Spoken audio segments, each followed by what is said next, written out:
સાબરકાંઠાના હિંમતનગર તાલુકામાં ફરી એકવાર લજવાય છે ગુરુ શિષ્યના સંબંધો। ધોરણ 10માં અભ્યાસ કરતી વિદ્યાર્થીની પર દુષ્કર્મ ગુજારવાનો શિક્ષક પર લાગ્યો છે આરોપ।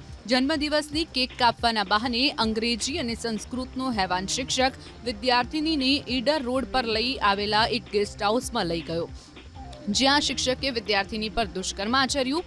દુષ્કર્મ આચર્યા બાદ વિદ્યાર્થીનીની તબિયત લથડતા જ આરોપી શિક્ષક વિદ્યાર્થીનીને સિવિલ હોસ્પિટલમાં મૂકી ફરાર થઈ ગયો। હાલ તો હિંમતનગર ગ્રામ્ય પોલીસે આરોપી શિક્ષક વિરુદ્ધ દુષ્કર્મની ફરિયાદ નોંધી વધુ તપાસ હાથ ધરી છે। તો આ તરફ પ્રાંતિજના વડવાસાની નવજીવન ઉત્તર બુનિયાદી વિદ્યાલયના આચાર્ય પર શિક્ષિકાએ આરોપ લગાવ્યો જાતીય સતામણી અને માનસિક ત્રાસનો। આચાર્ય છેલ્લા 3 વર્ષથી જાતીય સતામણી અને માનસિક ત્રાસ આપતા હોવાનો આરોપ લગાવી શિક્ષિકાએ શિક્ષાત્મક કાર્યવાહી કરવા જિલ્લા શિક્ષણ અધિકારી, ટ્રસ્ટી મંડળ, ગ્રામજનોને ફરિયાદ કરી પ્રાંતિજ પોલીસ સ્ટેશનમાં અરજી કરી। શિક્ષિકાએ આચાર્ય પર શારીરિક અડપલા, બીભત્સ માંગણી કરવા, વોટ્સએપ પર મેસેજ મોકલીને સતામણી કરતા હોવાનો આરોપ લગાવ્યો।